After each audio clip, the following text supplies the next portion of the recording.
Salli wa sallim ala Sayyidina Muhammad wa ali Muhammad kama sallaita ala Ibrahim wa ala Ibrahim fil alamin innaka Hamidun Majid. Bapak Ibu jamaah Masjid Raya Bukit Barugah, pada subuh hari ini 25 Juni 2025, saya akan menyampaikan materi peralihan experience, eksperimen, dan ekspektasi yang pada hari ini itu ekspektasi. Ekspektasi itu pengharapan, optimisme. Salah satu unsur ketakwaan adalah ekspektasi, pengharapan, optimisme.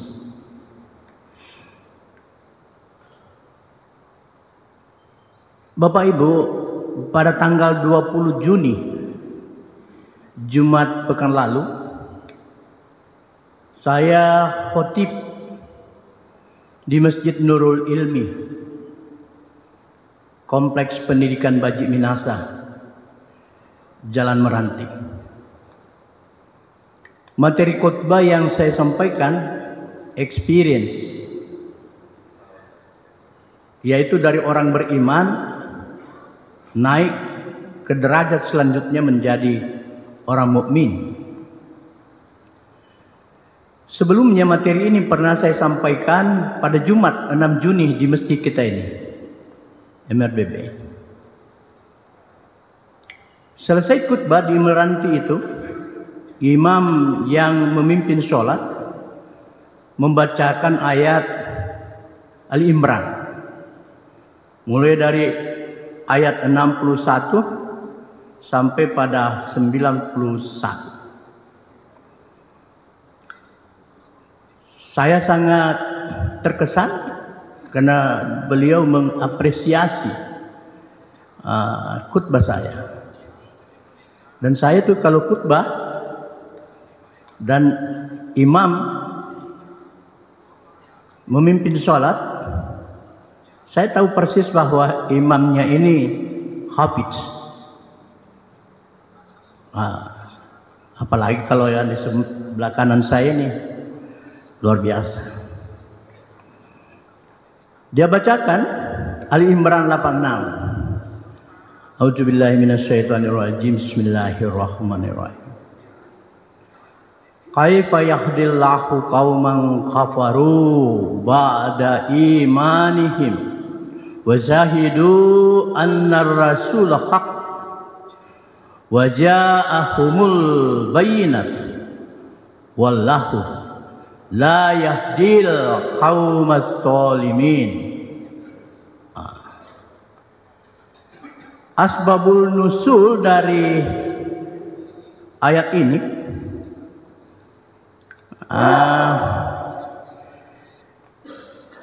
disampaikan oleh radhiyallahu anhu Ibnu Abbas atau Abdullah bin Abbas.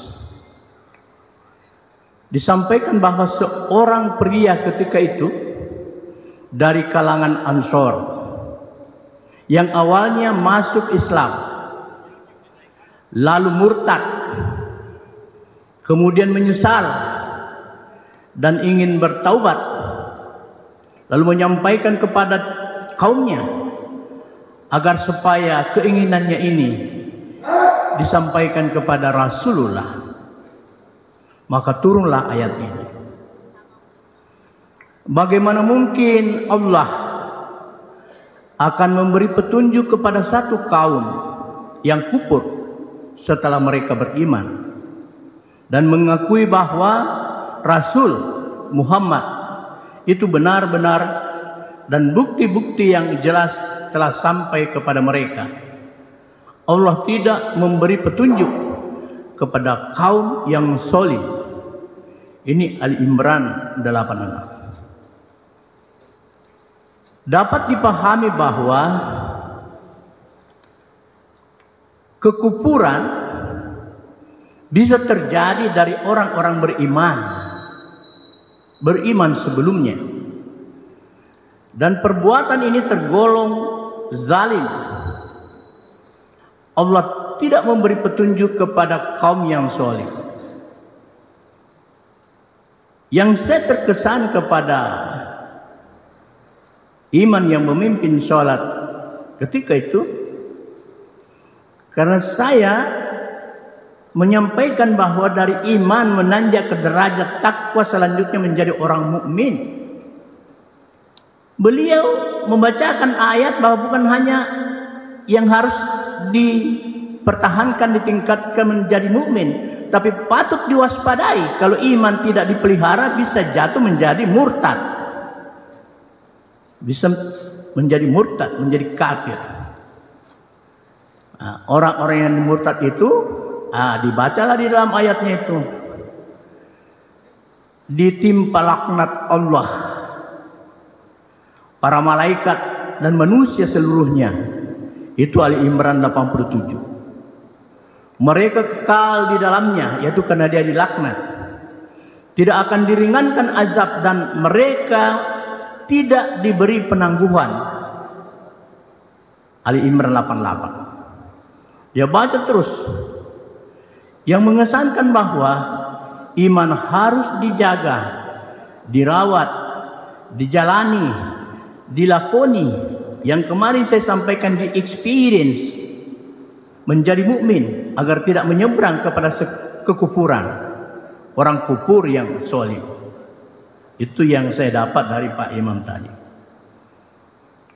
Profesor Dr.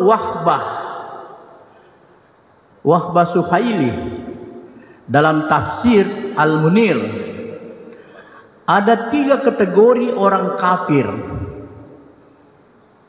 Orang kafir lalu beriman dan kemudian murtad. Kategori pertama, orang-orang kafir lalu masuk Islam, menyatakan diri beriman kepada Allah dan Rasulnya Muhammad, lalu kembali lagi menjadi kafir, kemudian bertaubat dan melakukan perbaikan dan beriman kepada Allah. Ali Imran 89. Yang artinya kecuali orang-orang yang bertaubat setelah itu. Jadi setelah dia murtad, dia melakukan perbaikan pada dirinya, dia diampuni. Yaitu karena sifat Allah, sesungguhnya Allah Maha Pengampun lagi Maha Penyayang. Ini di Ali Imran 89 disampaikan. Kemudian yang kedua, menurut Prof. Wahbah Suhaili dalam tafsirnya, kafir kemudian beriman dan lalu bertambah kekafirannya. Itu diambil dari Ali Imran 90. Sesungguhnya orang-orang yang kufur setelah beriman kemudian bertambah kekufurannya tidak akan diterima taubatnya, dan mereka itulah orang-orang yang sesat. Ali Imran 90. Menurut Pak Prof, yang ketiga kriteria yang disampaikan adalah kafir dan mati dalam kekafirannya. Jadi ada yang tadinya beriman, murtad, menjadi kafir, dan dia ini yang ketiga, kafir dan mati dalam kekafirannya. Sesungguhnya orang-orang yang kufur dan mati sebagai orang-orang kafir tidak akan diterima tebusan dari seseorang di antara mereka, sekalipun berupa emas sepenuh bumi. Sekiranya dia hendak menebus dia dengannya menebus emas sepenuh bumi, mereka itulah orang-orang yang mendapat azab. sekalipun dia tebus emas sepenuh bumi, tidak diterima. Mereka itu adalah orang-orang yang mendapat azab yang pedih dan tidak ada penolong bagi mereka. Ali Imran 91. Ini ayat dibaca oleh Pak Iman itu. Lalu kemudian yang ingin dia sampaikan bahwa orang beriman itu selalu waspada. Orang beriman itu diuji. Sebagaimana ayatnya kita juga bacakan pekan lalu, ahasiban nasu ayutraku ayakulu amanna wa hum la yuftanun. Apakah manusia mengira bahwa mereka akan dibiarkan hanya dengan berkata kami telah beriman, sedang mereka tidak diuji. Jadi kita itu diuji, dia macam apa? Kemudian iman yang kita peroleh itu ditingkatkan ke derajat mukmin, yang artinya dilaksanakan perintah agama sebagai orang beriman, menjadilah kita pada derajat orang mukmin. Namun ada satu hal yang ingin saya sampaikan, bahwa di atas mukmin itu ada pertahanan yang lebih kuat bagi kita. Kita capai dulu derajat mukmin. Karena Allah mengingatkan di dalam Al-Baqarah ayat 8, wa minan nasi may yaqulu amanna billahi wa bil yaumil akhir wa ma hum bimu'minin. Ya kita dimacapa. Karena ada orang mengaku beriman, tetapi padahal sesungguhnya mereka itu bukanlah orang mukmin. Kita beriman di orang mukmin. Setelah itu, derajat iman adalah pencapaian atau prestasi menjadi orang mukmin. Pertahanannya, salah satu ciri orang mukmin adalah optimis, ekspektasi, penuh pengharapan. Ayatnya ini di Ali Imran 139. Wala tahinu wala tahsanu wa antumul a'launa in kuntum mu'minin. Jadi kalau kita sudah menjadi orang mukmin, ia dipigau. Jangan merasa lemah. Kita harus senantiasa tegar. Dan tidak ada orang beriman, orang mukmin yang lembek. Nah, pada lang Indomie lari nih, nggak ada itu. Janganlah kamu merasa lemah. Jangan bersedih. Apapun yang menimpa, kerugian apapun, apa saja, jangan bersedih. Karena tempat kita bersandar kepada Allah. Setelah kita menjadi orang mukmin, kitalah paling tinggi derajatnya. Disampaikan di ayatnya, di akhir ayat tadi disampaikan. Padahal kamu paling tinggi derajatnya jika kamu orang-orang mukmin. Luar biasa kita itu. Pertahanan kita di mana? Karena kita punya tempat kembali. Dan kita pusat 3 kilo loka. Loki lisuri ame mengetah dari pengallahu ta'ala. Itu pertahanan terakhir, cita-cita kita. Saya sampaikan mengenai kafir, mu'allaf dan murtad, itu juga pernah saya sampaikan. Bahkan saya pernah khutbahkan di masjid kita ini tanggal 23 September 2019. Wah, 2019 berarti saya taruh dia nih. Netong. Pernah juga saya sampaikan di kampus IPDN 10 Januari 2020. Nah, 5 tahun yang lalu. Di mana pertahanan kita sebagai orang mukmin? Allazina iza asabatuhum musibat qalu inna lillahi wa inna ilaihi raji'un. Itu tempat pertahanan terakhir, tempat kita bertengger, berpegang. Apa saja yang menimpa kita? Orang-orang yang apabila ditimpa musibah, mereka mengucapkan inna lillahi wa inna ilaihi raji'un. Sesungguhnya kami adalah milik Allah dan sesungguhnya hanya kepadanya lah kami akan kembali. Ternyata itu bangkrut. Kita milik Allah. Dan kita akan kembali.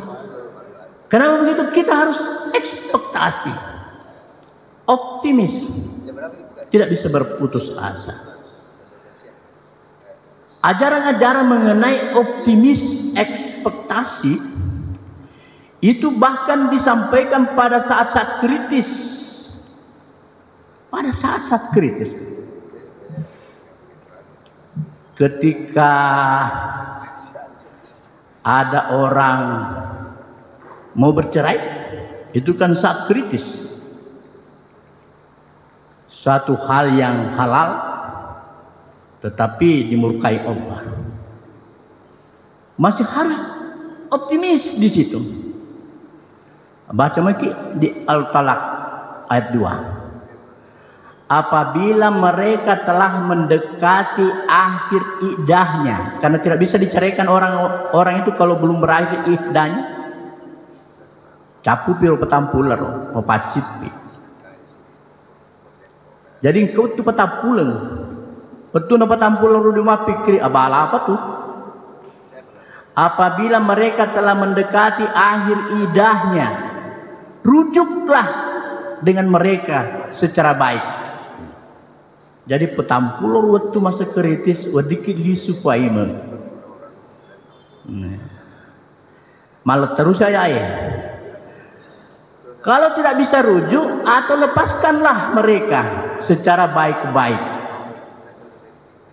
Mega mengakui ya roh ahok nakui ayai.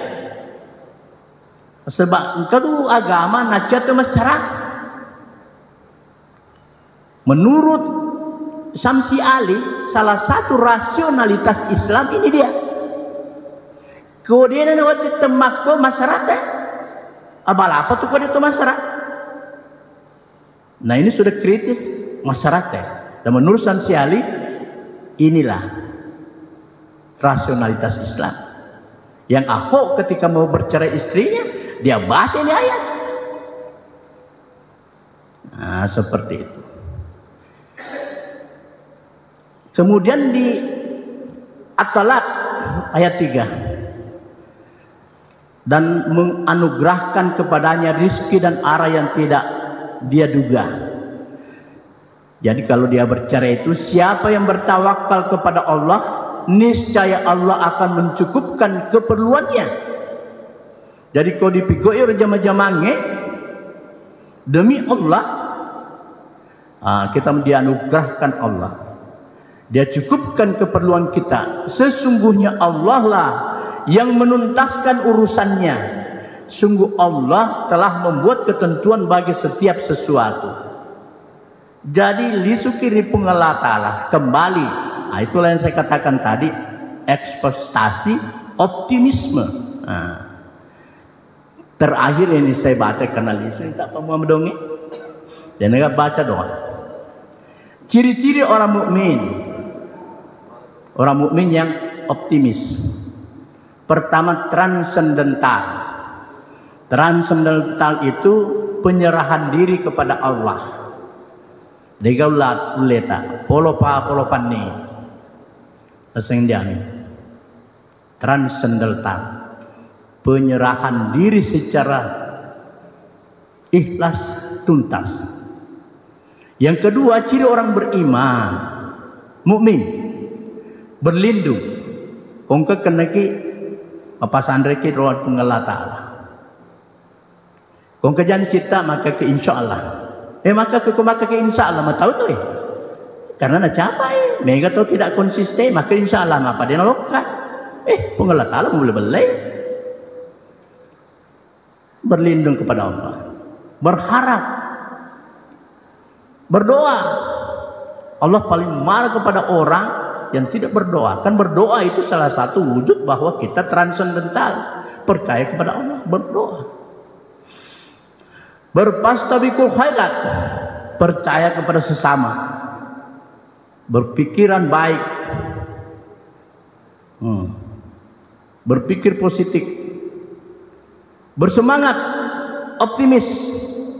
Dan yang terakhir, judul daripada kajian kita pada hari ini, ekspektasi bahwa kita akan kembali ke haribaan Allah Subhanahu wa taala.